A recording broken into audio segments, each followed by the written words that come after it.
Terima kasih Tuhan untuk waktu yang Tuhan berikan kepada kami saat ini untuk mendengar firman-Mu. Thank you, Lord, for the time you give to us to hear your word. Kami mau tundukkan hati kami kepada kebenaran firman Tuhan. We want to surrender our heart into your word, Lord. Biarlah benih firman Tuhan yang jatuh ke hati kami itu boleh bertumbuh dan berbuah. Let the seed of your word that are poured into our heart can grow and Supaya bear hidup fruit. kami semakin hari Kristus semakin nyata. So in our life, day by day, Christ can be more seen. Dan lewat hidup kami banyak orang boleh datang kepadamu. And through our life, there are many people will come Pakai unto hamba, you. urapi hamba dengan kuasa-Mu. Use me, anoint me by your power. Sembunyikan hamba di belakang salib-Mu. Hide me behind your cross. Supaya setiap kata kalimat yang keluar sesuai dengan kehendak-Mu. So every word that coming out is according to your will. Father God. Berfirmanlah Tuhan, kami siap mendengar. Spoke your word, Father God, we are ready to hear. Dalam nama Yesus. In Jesus' name, Amin. amen. Ya, Shalom, silakan duduk. Ya, puji nama Tuhan. Hari ini kita masih membahas mengenai the great harvest. Praise God, today we still speaking about the great harvest. And today we have the part 2 ya. Dan hari ini ada bagian kedua. Ya, kita akan melihat minggu lalu kita sudah belajar untuk mendapatkan the great harvest. Ada 3 hal yang perlu kita miliki. The last 2 weeks we already learned that to get the great harvest, we need to have 3 things. First is we have to great seed, Yang pertama adalah ada benih yang baik. and then also we have to great heart, Kita juga punya hati yang besar. dan kemudian kita the harvester, Dan juga kita adalah penuai, penuai. great penuai ya, atau penabur, ya sower ya. Jadi adalah kita penabur. melihat di sini bahwa Tuhan ketika kita menabur, kita tidak tahu seberapa yang akan tumbuh. So when we sow something, we don't know when it will be growing, Tetapi jangan pernah berhenti menabur. but we will not stop sow. Karena kita tahu orang yang menabur pasti akan menuai. Because we know the sower will harvest. Nah, pada harvest. pagi ini kita akan belajar mengenai penuai. So this morning we will learn about the harvester. Karena penabur dan penuai itu bisa orang yang berbeda. Because the sower and the harvester can be a different person. Bisa orang yang menabur tapi menuainya orang lain. Can be someone that is sowing but the other person is harvesting. Dan kita melihat di sini di dalam Yohanes pasal yang keempat. And we can see in John chapter 4. Yohanes pasal yang keempat ayat 31 sampai ayat yang ke-38. We can see in John chapter 4 verse 31 until 38. Sementara itu murid-muridnya mengajak dia, katanya, "Rabi, makanlah." Akan tetapi ia berkata kepada mereka, "Padaku ada makanan dan tidak kamu kenal." Maka murid-murid itu berkata seorang kepada yang lain, "Adakah orang yang membawa sesuatu kepadanya untuk dimakan?"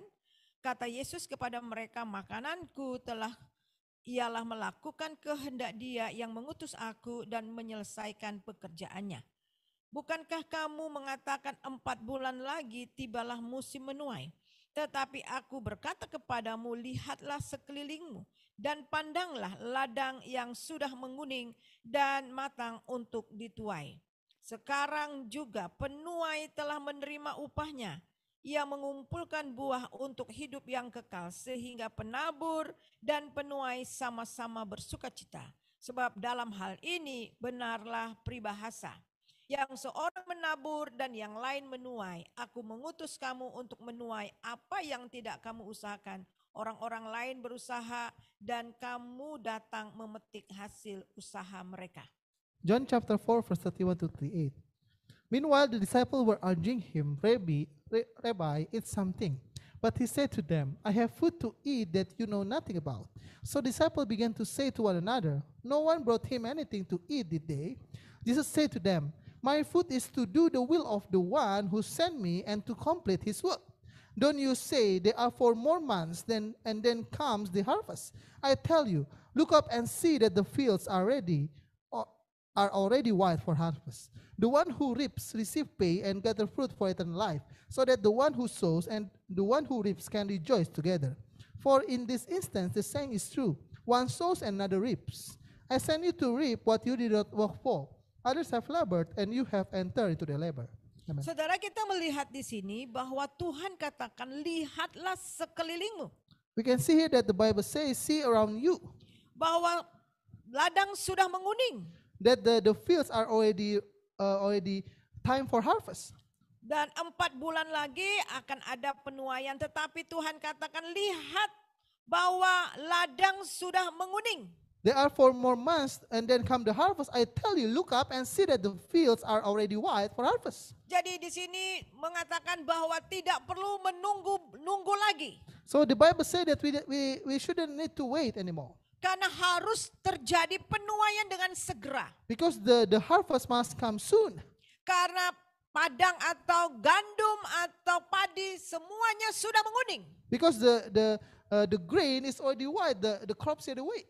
Dan secepatnya harus dituai. And it needs to be reaped as soon as possible. Saudara coba bayangkan kalau seandainya kita punya ladang padi dan sudah menguning dan sudah matang sekali. Tetapi kita tunggu dan tunggu terjadi dengan padi kita atau gandum kita. Can you imagine when you have a rice field but it's already white to be harvested, but you still wait, what will happen? Apa yang jadi? What will happen? Kira-kira apa menurut saudara? What will happen according to you? What will happen with that ladang Rice. itu, ya, rice itu? Ada yang tahu? Rusak, ya, busuk ya, It will wither. ya, bisa spoil ya. Yeah. It will Jadi- spoil. Jadi spoil, jadi rusak. Selain rusak apa lagi? Kalau kita berlambat-lambat, kita biarkan itu, bisa dicuri orang. It can also be stolen by other people. Kita melihat di sini ketika ladang sudah menguning dan siap untuk dituai, penuai harus segera dan tidak tunggu-tunggu lagi. So we can see when the land is ready to be harvested, the harvester need to be ready to reap at that moment. Dan tidak boleh menunda-nunda waktu. And you cannot stall any more time. Karena bisa rusak, bisa busuk dan juga bisa dicuri orang. Because it can be spoiled, it can be withered, also can be stolen by other people. Apa maksudnya ini saudara? Kita melihat padang itu atau yang sudah menguning, ladang yang sudah menguning itu adalah orang-orang yang ada di sekitar kita. What we can see is the land that already ready for harvest is the people around us. Dan Tuhan suruh melihat orang-orang yang ada di sekitar kita yang belum percaya kepada Tuhan. And the Lord asks us to see the people around us that not yet believe unto God. Mereka itu sedang haus dan lapar akan kebenaran. They are already hunger and thirst for the truth. Mereka sedang mencari-cari kebenaran. They are seeking for the truth. Sebagian dari mereka sedang menuju kepada kebinasaan. Some of them are going into hellfire. Sebagian dari mereka tidak tahu apa arti hidup ini. Some of them doesn't know what the meaning of their life. Sebagian mereka sedang terkungkung, tertawan oleh dosa. Some of them are being bound by sin. Mereka sedang mengalami keputusasaan. They are already in desperation. Bahkan banyak di antara mereka yang bunuh diri oleh karena tidak ada pengharapan. Even there are so many of them killing themselves because they have no hope. Sebagian mereka sedang mencari kasih. Some of them are seeking for love Karena mereka tidak pernah menemukan kasih itu. because they never found any love. Sebagian mereka sedang haus dan lapar dahaga Some of them are thirst, hunger tentang Allah. about God. Mereka sedang mencari-cari jawabannya. They are seeking for the answer. Mereka sedang menunggu-nunggu tentang jawabannya. They are waiting for the answer. Sebab itulah harus dengan segera. That's why we need to move in a rush. Kita tidak bisa berlama-lama. We cannot stall Karena waktu Tuhan sudah dekat. because the time of the Lord is near. Saya ingat ada satu cerita kesaksian. I remember there was a testimony. Nah ini a story. kesaksian dari suami saya dulu waktu dia masih muda. This is testimony of my husband when he's still young. Jadi dia punya teman itu bukan orang Kristen. He has a friend that are not a Christian, Dan dia mulai bertanya, temannya ini mulai tanya-tanya tentang Tuhan Yesus. and his friend started to ask about Christ. Tentang siapa Yesus, bagaimana hanya di dalam Tuhan Yesus bisa selamat. Dan dia tanya terus kepada suami saya waktu masih muda. But who is Christ? But in Christ we can be saved. He's asking to my husband when he's still young. Tetapi saat itu suami saya nggak bisa jawab walaupun dia yakin keselamatan hanya dalam Tuhan Yesus. But at that moment, my husband cannot answer him because even though he believed that the salvation is only come from Christ. Lalu suami saya itu ambil cari buku di rak buku, terus kemudian ada ada buku yang tebal tentang kerajaan Allah. And then my husband searched for a book in the shelf and found a book that about the kingdom of God. Dia bilang, kamu baca aja buku ini. You just read this book, that he said. Nah saudara kasih buku begitu ya mungkin dia nggak baca.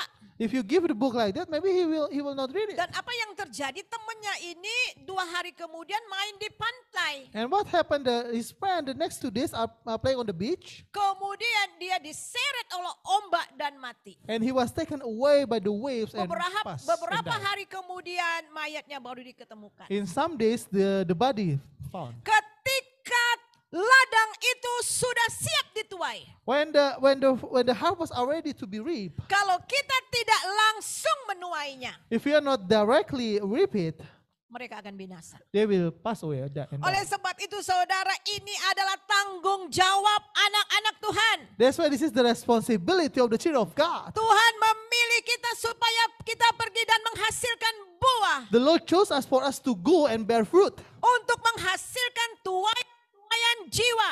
to give the harvest of the soul. Nah kita melihat di sini di dalam ayat 31. We can see at verse 31, Menjadi penuai dan menuai jiwa-jiwa itu adalah kehendak Bapa di sorga. becoming a harvester and harvest for the soul is the will of the Father God. Ayat 32, akan tetapi ia berkata kepada mereka, padaku ada makanan yang tidak kamu kenal. At verse 32, but Jesus replied, I have a kind of food you know nothing about. Maka murid-muridnya berkata seorang kepada yang lain, adakah orang-orang telah membawa sesuatu kepadanya untuk dimakan? Did someone bring him food while we were gone? Disciples asked each other.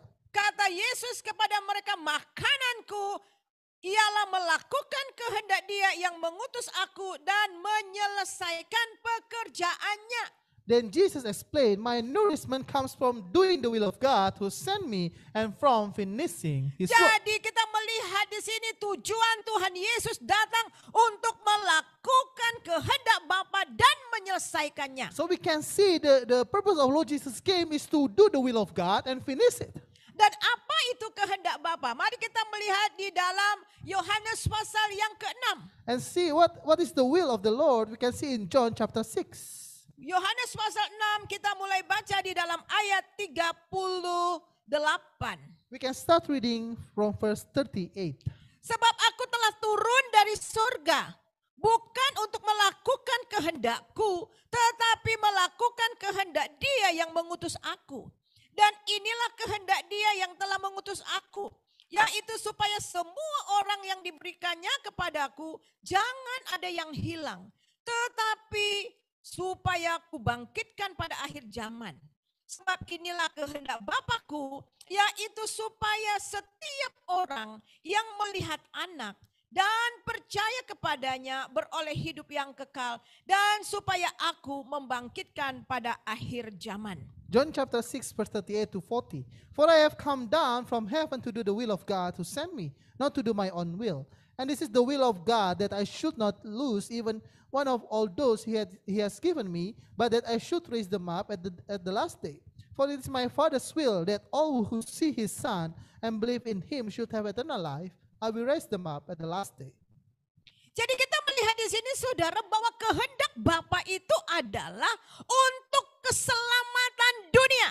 So we can see the will of the Father is of the salvation of the whole world.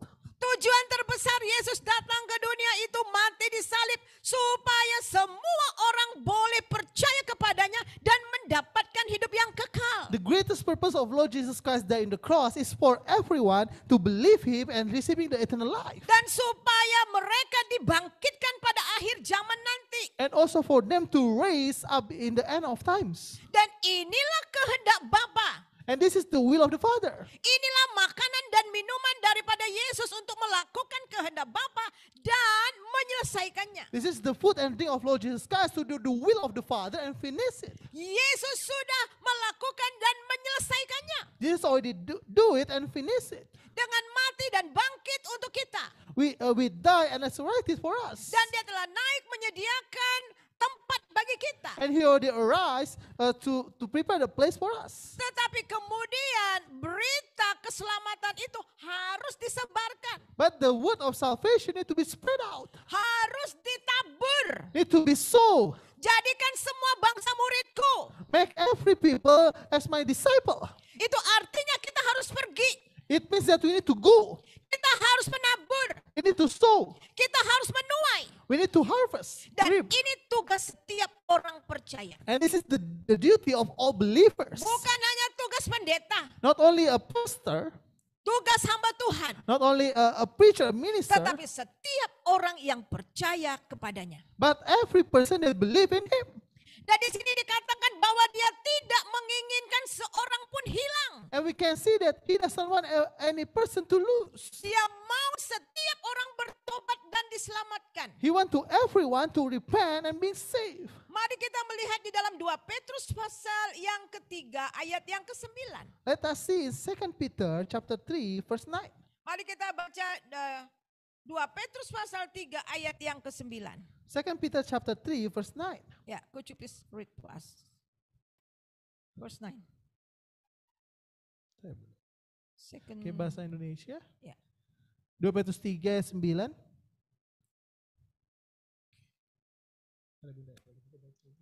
Yeah. I will read as English. Yeah. The Lord is not slow in keeping his promise, as some understand slowness. He is patient with you, not wanting anyone to perish, but everyone to come to repentance. 2 Petrus 3 ayat 9, Tuhan tidak lalai menepati janjinya. Sekalipun ada orang yang menganggapnya sebagai kelalaian, tapi ia sabar terhadap kamu. Karena ia menghendaki supaya jangan ada yang binasa, melainkan supaya semua orang berbalik dan bertobat. Jadi kita melihat di sini bahwa Tuhan sabar menepati janjinya. So we can see that the Lord is impatient to fulfill his promises. Kenapa dia belum segera datang? Why he not yet come back? Karena dia mau setiap orang mendengar kabar baik itu. Because he want every person to hear the good word. Dan Alkitab juga mengatakan kalau semua dunia ini sudah mendengar Injil, baru masa kesudahannya. And also the Bible said if everyone already heard about the Bible, it will be the end times. Dan di sini dikatakan dia tidak menginginkan satu orang pun binasa. And he doesn't want anyone to perish. Kalau seandainya di dunia ini hanya saya sendiri, Yesus pun mau datang untuk saya. If in the world only me, Lord Jesus want to come only for me. Seandainya di dunia ini hanya Abigail saja yang ada di dunia, dia juga mau datang untuk Abigail. If in the world only Sister Abigail, he want to come to Sister Abigail. Satu orang sangat berharga di mata Tuhan. One person is really precious in the eyes of the Lord. Sebab itulah Tuhan Yesus memberi perumpamaan, ada 100 domba dan satu yang hilang. Dia meninggalkan 99 dan mencari yang hilang itu. That's why Lord Jesus give parable about the 100 sheep. One sheep is gone and then he left the 99 and he searched for one sheep. Dan dia bawa yang satu itu berkumpul bersama-sama yang lain. And he bring this one sheep come back to the 99. Jadi betapa berharganya satu jiwa di mata Tuhan. So it's so precious one soul in the eyes of the Lord. Dan saudara yang sangat luar biasa, siapa yang memperlambat dan mempercepat kedatangan Tuhan itu? And the amazing thing, who is the one that will slow us or faster the coming of the Lord? Kita, orang-orang yang sudah mendapatkan keselamatan. It is us, every of us that already received salvation from God. Karena orang-orang yang sudah diselamatkan, sudah mendapatkan anugerah, mereka berdiam diri dan hanya menikmati untuk hidup mereka sendiri. Because the believer that already having the salvation, they only stand still and only enjoying for themselves. Mereka menutup mata dengan orang-orang yang tadi saya katakan yang betul-betul membutuhkan Tuhan. They are closing their eyes with those people that really need God. Nah, kita lihat di dalam ayat yang ke-12 dari 2 Petrus pasal yang ketiga. We can see at verse 12 at 2 Peter chapter 3. Yaitu kamu yang menantikan dan mempercepat kedatangan hari Tuhan. Pada hari itu langit akan binasa dalam api dan unsur-unsur dunia hancur karena nyalanya. Looking forward to the day of God and hurrying it along. On that day he will set the heavens on fire and the elements will melt away in the flames. Oke, jadi kita melihat di sini bahwa kitalah yang mempercepat kedatangan Tuhan. So we can see that we are the one that fasten the day of the coming of the Lord. Kita bilang, aduh Tuhan sudah capek di dunia ini. Kapan ya Tuhan datang? Tuhan bilang, kamu yang malas memberitakan Injil. We say, oh Lord, I already tired living in the world. And then I say, when you will come? And then he said, it's according to you. Are you speaking the word of God? Gimana teman tetangga kamu di sebelah, apakah kamu pernah bersaksi tentangku? How about your neighbor on your side? Are you ever testify about me?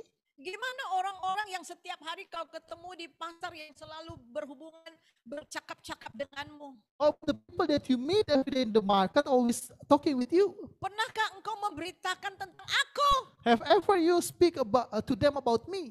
Nah saudara, ketika mereka mati dan kita juga mati dan kita masih di dalam penantian, And so when we are passing away, they are passing away, and we are still on the waiting. kita di Firdaus, dia di Hades, We are in Firdaus, they are in Hades, karena masih menunggu kedatangan Tuhan di awan-awan because we are still waiting the coming of the Lord on the clouds, dan menunggu pada hari penghakiman buat mereka. and waiting the judgment day for Di them. dalam perumpamaan Tuhan Yesus, orang kaya dengan Lazarus bisa bercakap-cakap, In the parable of Lord Jesus, the rich man with Lazarus can speak each other. walaupun tempatnya itu ada jurang yang dalam yang nggak bisa satu sama lain berkoneksi. Even though there are big cliff, there's a big separation that they cannot meet. Akan tetapi dia bilang, oh Bapak Abraham tolong saya. But the rich man said, "Oh Father Abraham, help me, Tolong itu bilang sama si Tukiem. and please spoke to Kim. Kenapa waktu sering sekali ketemu sama saya nggak pernah beritakan Injil? When she always meet me, she never spoke about the Bible. The Padahal gospel. setiap hari dia ketemu saya. Even though she's meet me every day, Dia selalu beli sayur pada saya. she always buy the vegetable in my place. Tetapi satu kali pun dia nggak pernah cerita tentang Yesus. But not even one time she spoke about Jesus to me. Tolonglah Bapak Abraham kirim orang dari sini, kasih tahu sama orang-orang saudara-saudara saya yang masih hidup. Please, Father Abraham, give a person from here and spoke to my siblings that are still alive. Apa kata Bapak Abraham? Maaf, nggak bisa lagi. And what Father Abraham say? Oh, please, I cannot do that anymore. Jadi saudara, kita melihat gini, bahwa Tuhan tidak menginginkan seorang pun binasa. So we can see that the Lord doesn't want any of the people to perish. Jadi kitalah yang memperlambat kedatangan Tuhan itu. So we are the one that's slowing the coming of the Lord Jesus. Kalau seandainya kita dengan segera, mungkin kita sudah di surga. If we are doing hastily, maybe we are already in heaven. Nah, saudara, kita melihat di sini bahwa bagaimana Tuhan itu sangat peduli dengan satu orang. We can see how the Lord really care for one person. Kita melihat bagaimana dia menjumpai seorang perempuan Samaria. We can see how he met a Samaritan woman. Orang Samaria ini, wanita Samaria ini adalah sampah masyarakat. The Samaritan woman is like a garbage to the society Karena hidupnya nggak benar. because her life is not right. Dia sudah punya suami tetapi bukan suaminya. He already have husband, but not her husband. Dia hanya kumpul kebo. He just meeting each other. Mungkin dia tinggal dengan suami orang. Maybe she stay with another person, husband. Oleh sebab itu di kotanya dia sama sekali tidak mendapat hormat bagi orang-orang di kotanya. Because of that, she doesn't have respect in her city. Mungkin dia menjadi orang yang diperguncingkan setiap hari. Maybe some people speak about her all the time. Dan orang melihat dia sebelah mata. And people see him in just one side of an eye. Dan tidak ada seorang pun yang peduli. And there's no one that care about her. Tapi yang luar biasa, Yesus peduli. But the amazing thing, Jesus care for Dia her. justru datang menemui perempuan ini. Jesus came and met this lady. Ini bukan kebetulan, tetapi betul-betul Tuhan datang untuk perempuan ini. It's not a coincidence, but the Lord is truly meet her. Supaya perempuan ini mengalami keselamatan, pemulihan dari Tuhan. So she will receive salvation, restoration from God. Dan kita melihat di dalam ayat yang keempat dari Yohanes pasal yang keempat ini. And we can see in John chapter 4, verse 4. Kita lihat ia harus melintasi daerah Samaria, maka sampailah ia di sebuah kota Samaria yang bernama Sikhar, dekat tanah yang diberikan Yakub dahulu kepada anaknya Yusuf. Di situ terdapat sumur Yakub. Yesus sangat letih oleh perjalanan, karena itu ia duduk di pinggir sumur itu. Hari itu kira-kira pukul 12. Maka datanglah seorang perempuan Samaria untuk menimba air. Lalu katanya kepadanya, berilah aku minum. John chapter 4, verse 4 to 7, the Bible says, he had to go through Samaria on the way. Eventually, he came to the Samaritan village of Sychar, near the field that Jacob gave to his son Joseph. Jacob's well was there, and Jesus, tired from the long walk, sat wearily beside the well about noontime. Soon a Samaritan woman came to draw water, and Jesus said to her, "Please give me a drink." Nah saudara, biasanya kalau orang-orang di kampung itu pergi ke sungai, pergi ke sumur, itu di pagi hari. Some of the people in the village, if they're going to the well or going to the river, it will be in the morning. Cuci piring, cuci pakaian, mandi dan sebagainya. Wash dishes, wash clothes, or taking a bath and all. Enggak mungkin tengah-tengah terik yang panas sekali. It's never they come in the noontime. Dan biasa di the noontime people are taking a sleep. Dan biasanya siang-siang itu orang-orang itu pada tidur. Jadi dia menunggu waktu itu. And she is waiting for the time. Karena dia nggak mau ketemu dengan ibu-ibu yang suka gosip. Because she doesn't want to meet another lady that gossiping each other. Karena memang mungkin dia diperguncingkan dengan orang-orang kota itu. Because maybe the people in that city spoke about her. Dia tunggu orang-orang sepi dulu, baru dia datang ke sana dan menimba air. So she waited for the people is on their home, and then she go to the well and take the water. Jadi Tuhan datang khusus buat perempuan ini. And Lord Jesus came specially for this lady. Manusia menolak dia. The people rejected her, Tapi Yesus datang menemuinya. but Jesus came upon her Untuk memulihkan perempuan ini. to restore this lady. Untuk mendapatkan keselamatan. So this lady can receive salvation. Untuk mengubah perempuan ini. To change this lady Dari gelap kepada terang. from the darkness into the light. Dan dia akan memakai perempuan ini untuk menuai harvest yang sangat besar. And he will use this lady to do a great harvest. Kemudian dia tanya, bisakah saya minta minum? And then he asked the lady, "Can I have something to drink?" Kemudian perempuan ini, kamu kan orang Yahudi, masakan kamu mau minta minum kepada orang Samaria? And the lady said, "You are a Jewish. How come a Jewish asking for a drink to the Samaritan lady?" Karena memang karena memang orang Yahudi dengan orang Samaria itu nggak berteman. Because Samaritan lady and Jewish is never have friendship. Mereka bermusuhan. They are like angry each other. Sekali lagi Tuhan Yesus datang, orang-orang yang dianggap musuh, dia datang. And one more time, Lord Jesus came to the people that is taking astray or become enemy. Jadi Yesus seperti benar-benar nggak peduli apa yang sedang terjadi pada saat itu. So Jesus like doesn't care what happened at that moment, at the time. Yang satu dia peduli jiwa dari perempuan ini. One thing that he care about is the soul of this lady. Kemudian kita melihat di dalam ayat 10, jawab Yesus kepadanya, jika engkau tahu tentang karunia Allah dan siapa dia yang berkata kepadamu, berilah aku minum, niscaya engkau akan meminta kepadanya dan ia telah memberikan kepadamu air hidup. And at first stand, Jesus replied, "If you only knew the gift God has for you and who you are speaking to, you would ask me and I will give you living water." Jadi Tuhan Yesus mulai mau menyingkapkan siapa dia sebenarnya. But Lord Jesus starting to open up who really is he. Jadi memberikan satu penasaran buat perempuan ini untuk bertanya-tanya dalam dirinya, memangnya siapa ya dia? Giving curiosity to this lady, who is he? Dan kemudian kita lihat dia akan mendapatkan air hidup itu. And she said that he will get the living water. Kemudian ayat 12, adakah engkau lebih besar daripada bapa kami Yakub yang memberikan sumur ini kepada kami dan yang telah minum sendiri dari dalamnya ia serta anak-anaknya dan ternaknya? Jawab Yesus kepadanya, barang siapa minum air ini ia akan haus lagi. Now verse 12 and 13, and besides, do you think you are greater than our ancestor Jacob, who gave us this well? How can you offer better water than he and his son and his animal enjoy? Jesus replied, anyone who drinks this water will soon become thirsty again.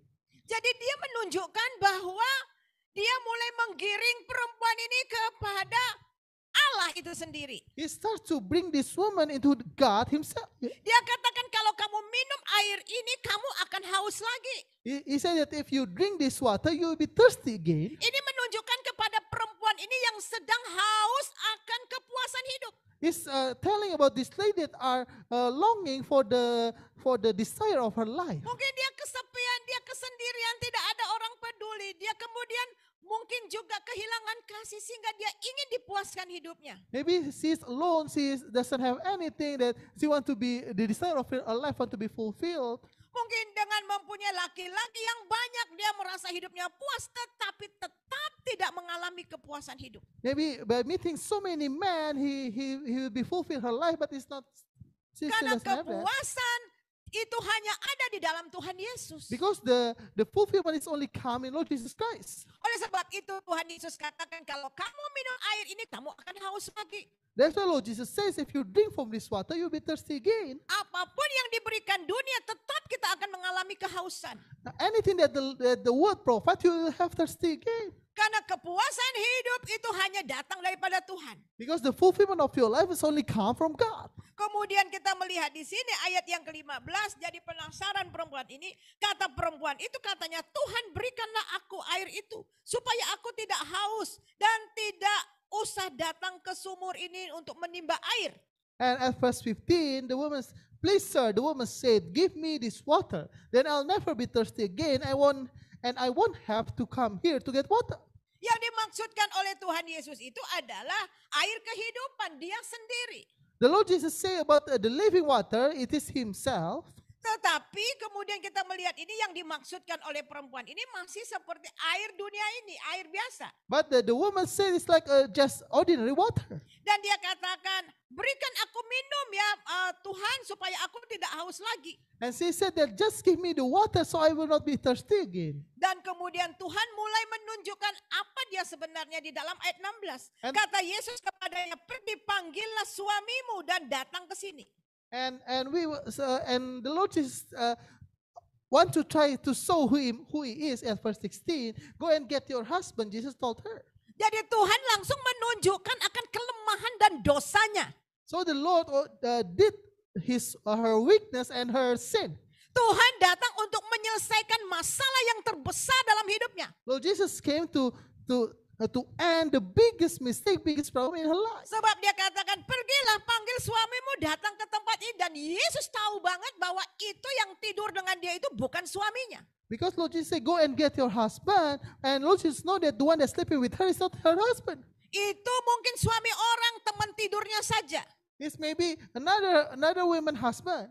Jadi Yesus langsung menunjukkan akar permasalahan dari perempuan ini. So Lord Jesus directly moved to the root of the problem of this woman. Dan Tuhan Yesus mau membebaskan dia dari persoalan hidupnya ini. And Lord Jesus want to release her from the problem of her life. Ayat 17, kata perempuan itu, aku tidak mempunyai suami. Kata Yesus kepadanya, tepat katamu bahwa engkau tidak mempunyai suami. Sebab engkau sudah mempunyai 5 suami dan yang ada sekarang padamu bukanlah suamimu.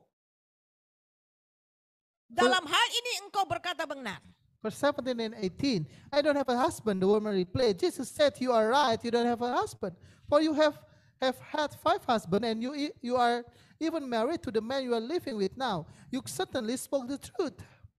Jadi dengan kata lain dia sudah punya 5 laki-laki dan sekarang 1 laki-laki. Jadi dia punya 6 laki-laki. It means that he already have 5 men and then another one right now. So it means that she has 6 men. Jadi mungkin dia dipelihara oleh yang kelima ini dan yang sekarang ini adalah 1. Jadi ada 6 orang. Maybe she was taken care by these 6 men. Saudara bisa bayangkan orang ini sebenarnya nggak pantas dijumpai Yesus. Can you imagine actually this woman is not worthy to be met Itu by Lord menurut Jesus. kita, Yesus itu kudus, Yesus itu mulia, dialah Tuhan. It's according to us because Lord Jesus is holy, He is God. Tetapi justru untuk orang berdosa lah dia datang. But for the sinner, He came. Dan kemudian kita lihat di dalam ayat yang ke-19. And we can see at verse 19, Kata perempuan itu kepadanya, Tuhan nyata sekarang engkau padaku bahwa engkau seorang nabi. Sir, the woman said, you must be a prophet. Dia melihat, kok dia tahu ya, kok Tuhan Yesus tahu akan keberadaannya. She's asking, how can Lord Jesus know about she? Jadi Her? nyata benar bahwa engkau itu nabi, kata perempuan ini. And the woman said, you must be a prophet. Kemudian dia katakan, nenek moyang kami menyembah di atas gunung ini. Tetapi kamu katakan bahwa Yerusalemlah tempat orang menyembah. Kata Yesus kepadanya, percayalah kepadaku hai perempuan. Saatnya akan tiba. Kamu akan menyembah Bapa bukan di gunung ini, bukan juga di Yerusalem. Kamu menyembah apa yang tidak kamu kenal dan menyembah apa yang tidak kamu kenal, sebab keselamatan datang dari bangsa Yahudi. So tell me, why is it that you Jews insist that Jerusalem is the only place of worship, while we Samaritans claim it is here at Mount Gerizim, where our ancestors worship? Jesus replied, believe me there, woman, the time is coming when it will no longer matter whether you worship the Father on this mountain or in Jerusalem. You Samaritans know very little about the one you worship, while we Jews know all about him, for the salvation comes through the Jews. Jadi kita melihat di sini bagaimana cara Tuhan menggiring perempuan ini kepada satu pengenalan akan Allah yang benar. So we can see here how the Lord is dragging these women to know the truth about Lord God. Kami menyembah Allah di gunung ini. And she said that we are worshiping God in this mountain. Sebab itu Tuhan Yesus, kamu menyembah Allah yang tidak kamu kenal. That's why Lord Jesus said you are worshiping the God that you doesn't know. Dan kemudian di sini dikatakan tetapi saatnya akan datang dan sudah tiba sekarang bahwa penyembah-penyembah benar akan menyembah Bapa dalam roh. But the time is coming, indeed it's here now, when the true worshiper will worship the Father in spirit. Allah itu roh, dan barang siapa menyembah dia harus menyembahnya dalam roh. And in truth, the Father is looking for those who will worship him that way. For God is spirit, so those who worship him must worship in spirit and in truth. Jadi Allah yang benar itu adalah Allah yang adalah roh. So the Lord that are true is the Lord that are spirit. Kita tidak menyembah di atas gunung, mencari Tuhan di atas gunung. We're not worshiping in the mountains, seeking Atau at di the mountains, goa-goa, atau di batu-batu. or in the caves, in the rocks. Tetapi Allah adalah roh, dan kemanapun kita pergi Allah ada di sana karena dia maha hadir. But God is spirit, and so wherever we are going, he is there because he is Dia omnipresent. ada di mana-mana.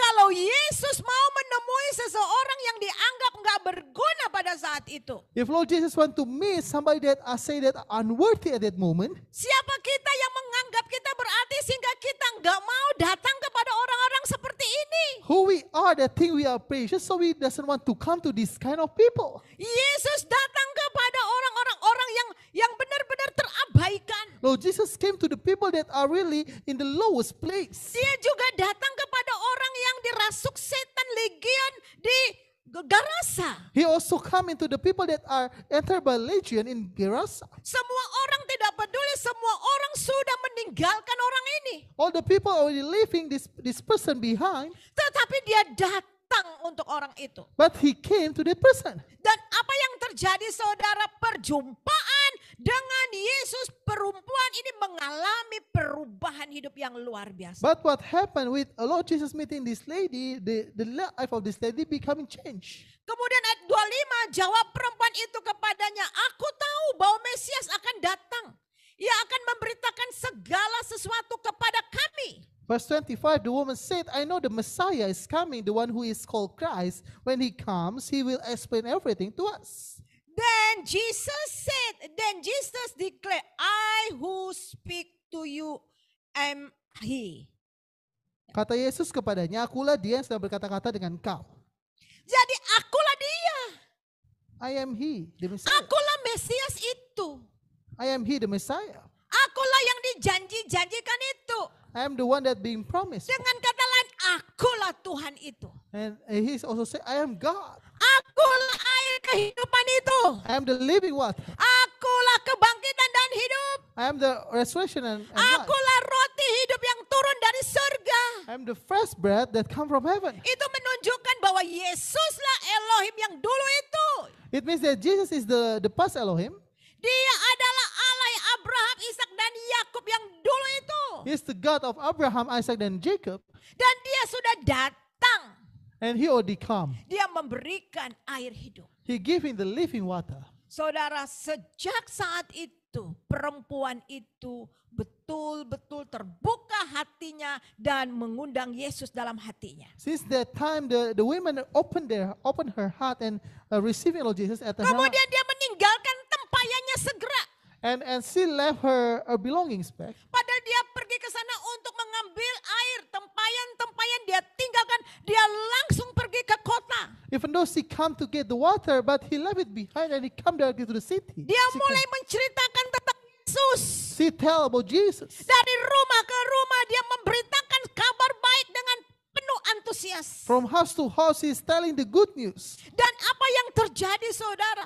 Orang satu kota mendengar kabar baik. And what happened in the whole city hearing the good news? Dan kemudian mereka datang berbondong-bondong menjumpai Yesus. And they come in a mass crowd going to Jesus. Terjadi harvest besar-besaran. There are great harvests. Terjadi tuaian jiwa besar-besaran. There's the harvest of soul Dari satu orang yang tidak berguna. from one person that are unworthy, Yang telah dijamah oleh Tuhan. that are being touched by God, Yang telah diubah oleh Tuhan. that are being changed by God. Yang telah mengalami perjumpaan pribadi dengan Tuhan. They are meeting personally with God. Hidupnya tidak sama lagi. Her life is never the same. Kemudian dia mulai mewartakan Yesus, satu kota bertobat. And she started to tell about Jesus, one city, repent. Saudara, di sini ada berapa orang? There, how many people are in this place? Kita banyak. Ada berapa orang di sini? Satu orang, kita hanya belasan. Satu orang terima Yesus, satu orang, satu orang, satu orang, satu orang, satu orang, satu kota. Indonesia sudah lama jadi orang percaya. If one person receiving Jesus Christ, one person, one city, and Indonesia can receive Lord Jesus. Sebab itu Tuhan katakan, lihat ladang sudah menguning That's why Lord Jesus says, see, the harvest is near. The dan field is white siap untuk dituai. and ready to be reaped. Harus segera dituai. It needed to be reaped as soon as possible. Karena kalau tidak, Samaria ini seandainya Yesus tidak datang, mereka tidak akan pernah selamat. Because if Lord Jesus doesn't come to Samaria, all of them will not be saved. Saudara, saya pernah baca buku dulu sekali. Korea Utara itu sebenarnya orang Kristen awal-awalnya. I've read a book that in North Korea before is a Christian.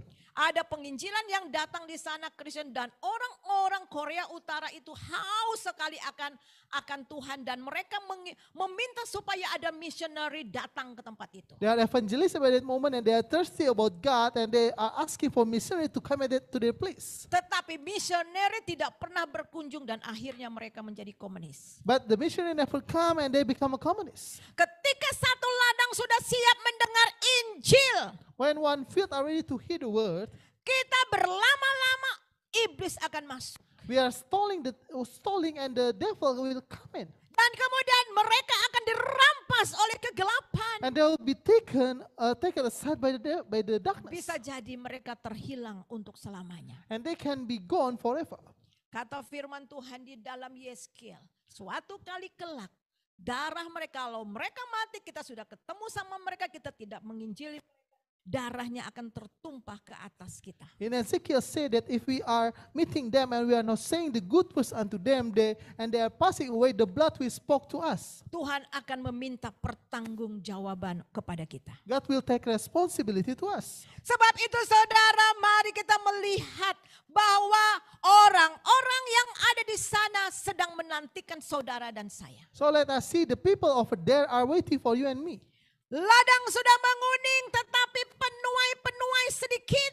The harvests are white but the harvesters are less. Bukan berarti tidak ada, tetapi banyak yang tidak mempunyai hati untuk menuai. It doesn't mean that it's not there, but they doesn't have the heart to reap.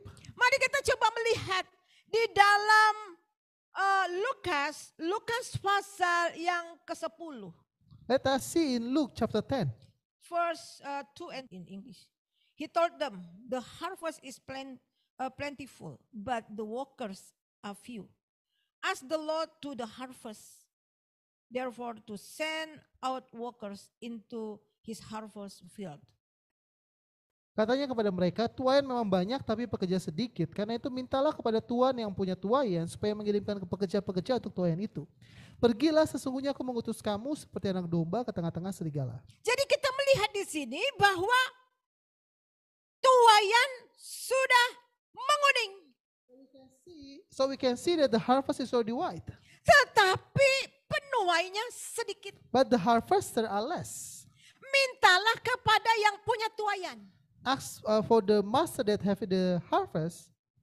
Satu yang kita harus lakukan, bagaimana supaya terjadi penuaian besar-besaran. One thing that we must do to get the great harvest. Meminta kepada Tuhan supaya ada penuai-penuai. Asking to God that there will be harvester. Karena saat ini adalah saat yang darurat. Because this is an emergency moment. Dan ini harus segera dilakukan. And it must be done as soon as possible. Sama seperti orang yang sudah mati, yang sudah sekarat mau mati dan dia harus segera ditolong. It's like a person that already in the bed, almost going to pass away, and he need to be helped. Kalau tidak ditolong maka dia akan binasa. If he's not being helped, he will go to hellfire. Jadi minta penuai-penuai. So ask the Lord that harvesters. Dan kita juga meminta jiwa-jiwa untuk kita tuai. And we are also asking for the souls for us to be harvested. Untuk kita pergi, di sini dikatakan aku mengutus engkau. The Bible said that I send you. Saudara, ini pekerjaan yang luar biasa. This is a great work. Kalau saudara mau melihat bangsa kita menjadi bangsa anak-anak Tuhan, tidak ada jalan lain. Setiap orang harus minta kepada Tuhan. Every one of us need to ask to God. Setiap orang harus menabur. Every one of us need to sow. Dan kemudian kita melihat juga di sini akan terjadi tuaian yang besar. We can also see there will be a great harvest. Kita kembali di dalam ayat yang kita lihat Yohanes pasal yang keempat kita baca kemudian di dalam ayat yang ke-39. We read again John chapter 4 verse 39. Dan banyak orang Samaria dari kota itu telah menjadi percaya kepadanya. Karena perkataan-perkataan itu yang bersaksi, ia mengatakan kepadanya segala sesuatu yang telah kuperbuat. Ketika orang-orang Samaria sampai kepadanya, mereka meminta kepadanya supaya ia tinggal pada mereka dan ia pun tinggal di situ 2 hari lamanya. Many Samaritans from the village believed in Jesus because this woman had said, "He told me everything I ever did." When they came out to see him, they begged him to stay in their village, so he stayed for 2 days.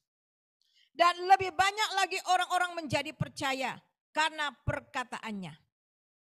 Dan mereka berkata kepada perempuan itu, kami percaya, tetapi bukan lagi karena apa yang kau katakan, sebab kami sendiri telah mendengar dari dia, dan kami tahu bahwa dialah benar-benar juru selamat dunia. Long enough for many more to hear his message and believe. Then they said to the woman, "No, we believe not just because of what you told us, but because we have heard him ourselves. Now we know that he is indeed the Savior of the world." Jadi perempuan ini membawa orang-orang, dia menuai satu kota bagi Tuhan. So this lady being so many people and she harvest a city for God. Mari kita bangkit berdiri. Hari ini kita bilang sama Tuhan, Tuhan, mungkin aku selama ini telah mengabaikan keluargaku. Let us rise up and we say to the Lord, maybe all this time we are already abandoning our family.